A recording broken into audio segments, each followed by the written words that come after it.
Hello दोस्तों, दिलेर को हमारे पास आए हुए करीब 1 साल से कुछ समय ज़्यादा हो गया है। ये पहला घोड़ा है जो गेल्ड होने के बावजूद भी अपनी आदतें छोड़ने में इतना लंबा समय ले गया।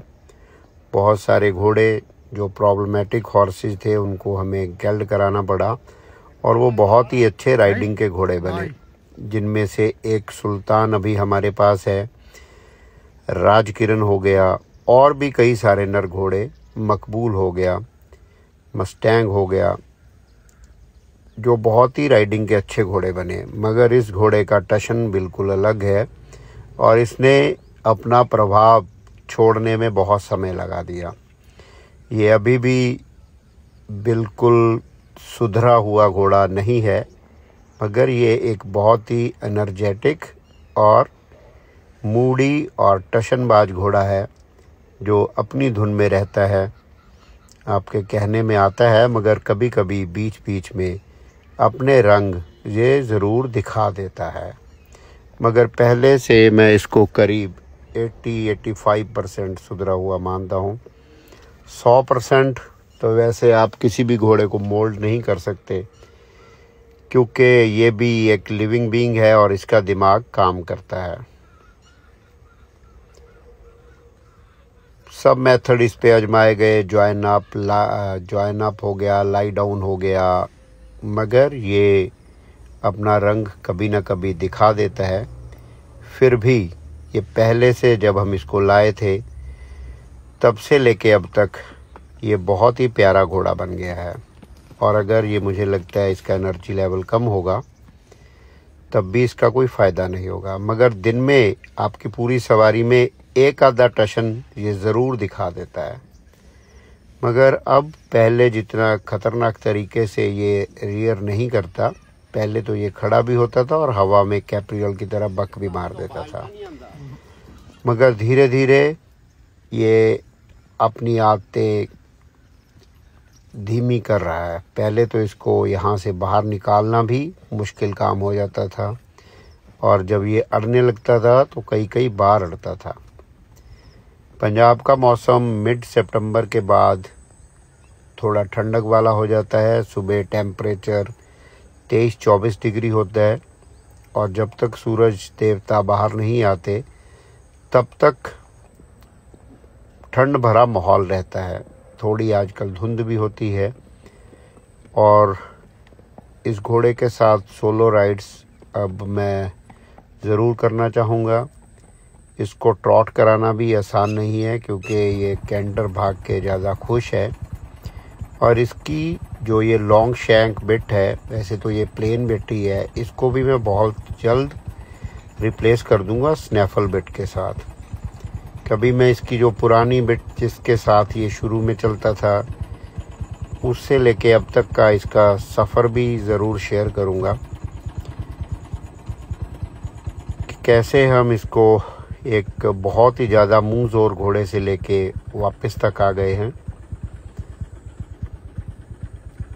अब तो ये एक नॉर्मल बिट से चलता है जो फिक्स बार बिट है, मगर थोड़ा उसमें लॉन्ग शैंक है और उसके अंदर मैंने चेन नहीं लगाई, केवल एक रस्सी बांधी हुई है। इसको भी जल्द हम लोग रिप्लेस कर देंगे एक स्नैफल बिट के साथ। अभी थोड़ी स्नैफल बिट्स की कमी है, क्योंकि इंडिया में स्नैफल बिट्स ऑनलाइन नहीं मिलती हैं, उनकी डिलीवरी नहीं होती है। अगर अमेज़ॉन वगैरह से भी आप मंगाना चाहते हो तो अभी कोई दोस्त मेरे आ रहे हैं यूके से, तो वो मेरे लिए 1-2 बिट लेके आ रहे हैं। और इस घोड़े को स्टडी कैंटर में चलाना वो भी आसान काम नहीं है, क्योंकि ये एकदम छलांग मार के भागता है। फिर भी धीरे धीरे ये हमारे काबू में बेचारा आ ही गया है। और घोड़ा वही जो आपको सोलो राइड करा के लाए, दिन में, रात में, बरसात में, धुंध में, तब आपकी कंपेनियनशिप एक घोड़े के साथ बनती है। अभी भी इसको इस डर से मुझे खींच के बैठना पड़ता है कि ये स्टडी कैंटर नहीं चलता, ये बेतहाशा भागता है, इसीलिए इसके मुंह का प्रेशर कोई कम नहीं हो रहा।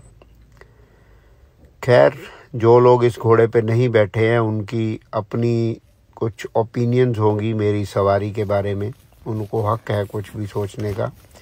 हाँ, अगर कोई बंदा इस पे आके ट्राई करना चाहे तो वो ज़रूर ट्राई करे और ढीले हाथ के साथ, लूज़ रेन के साथ वो चलाए, तो वी विल फॉलो हिम।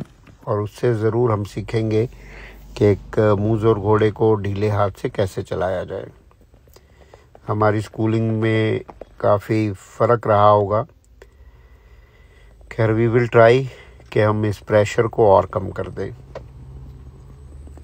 इसका कैंटर जो है वो काफ़ी स्मूथ है, पर जब ये स्टार्ट लेता है उसी समय ये थोड़ा सा बेतहाशा होके भागता है। वेस्टर्न सैडल मैंने नई लगाई है, जिस दिन ये लगाई थी उस दिन बैग्स थोड़ा घोड़े को अजीब लग रहे थे। आपके पास एक ऐसी रस्सी जरूर होनी चाहिए जिसको आप अपने एंड्योरेंस ब्राइडल में फंसा लीजिए, उसको लॉक कर लीजिए और इसको आप रख सकते हो अगर घोड़े के साथ पैदल चलना है या घोड़े को कहीं बांधना है आपको। अदरवाइज आप इस रस्सी को इस तरह से यहाँ बांध सकते हो ताकि ये फालतू लटक के आपके घोड़े को तंग ना करे। Thank you very much. Have a उम्मीद है लॉन्ग राइडर्स को ये टिप काम आएगी, क्योंकि जब आपको पूरा दिन घोड़े पे बैठना है तो आपको कुछ चीज़ों का खास ध्यान रखना पड़ता है ताकि कोई हादसा ना हो जाए। और घोड़े को जब आपको खोलना लिटाना है तो आपको एक लंबी रस्सी ज़रूर चाहिए।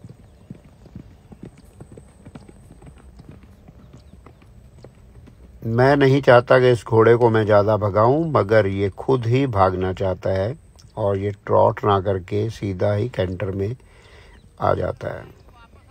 बेशक ये रास्ते उतने अच्छे तो नहीं है, फिर भी हमें इन रास्तों का पता है, सो हम थोड़ा मैनेज कर सकते हैं यहाँ पे कैंटर करना।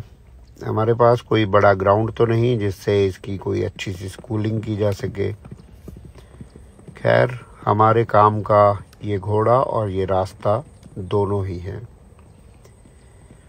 पिछले कुछ दिन पहले किसी ने कमेंट किया कि मैं बड़ा ही जालिम हूँ और मैंने इस बहुत अच्छे घोड़े को गेल्ड करा के इसकी नस्ल बर्बाद कर दी है।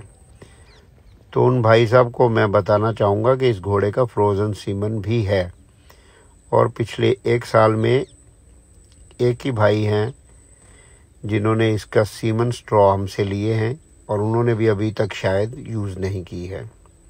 सो जिन लोगों को मैं जालिम लगता हूँ कि इसकी नस्ल रोक दी है, वो खुद की घोड़ियों के ऊपर इसकी नस्ल बिल्कुल यूज़ कर सकते हैं। और जो लोग सिर्फ फेसबुक पे, यूट्यूब पे जिनका काम ही गालियाँ देने का है, उनका तो अल्लाह ही हाफिज़ है जी।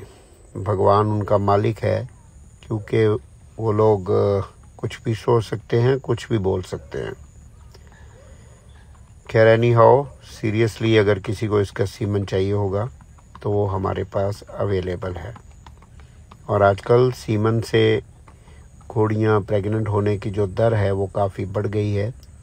शान-ए-हिंद से भी कुछ घोड़ियाँ आर्टिफिशियल इंसेमिनेशन से प्रेग्नेंट हो गई हैं। हमारे दोस्त हैं रॉबिन रसीदा जी, उनके पास एक घोड़ा था नुकरा जिसको लेमेनाइटिस हो गया था, मगर उन्होंने उसका सीमन उसकी मौत से पहले फ्रीज़ कर लिया और अभी उनकी भी एक घोड़ी सीमन के साथ आर्टिफिशियल इंसेमिनेशन से प्रेग्नेंट हो गई है।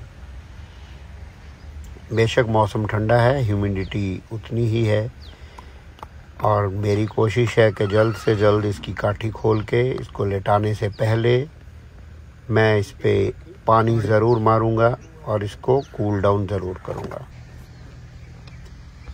चलिए दोस्तों, उम्मीद है आपने हमारी ये राइड एंजॉय की होगी। लॉन्ग राइड्स का सीज़न स्टार्ट है। विद इन अ वीक हमारा ग्रुप जल्द एक और लॉन्ग राइड ज़रूर करेगा।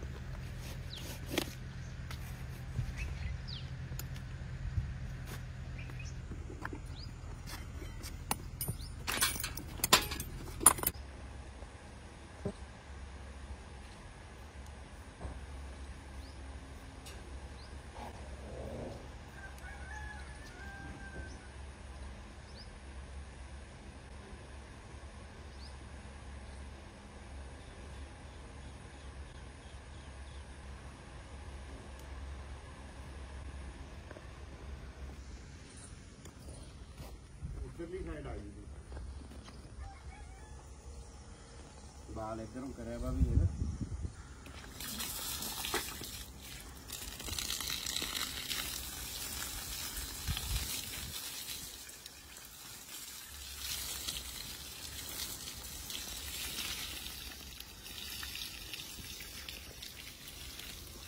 उधर ही है तो उधर ही है लाइट उधर ट्रेबल आंदा ही ट्रेबल आंदा पीछे सारा थोड़ा उधर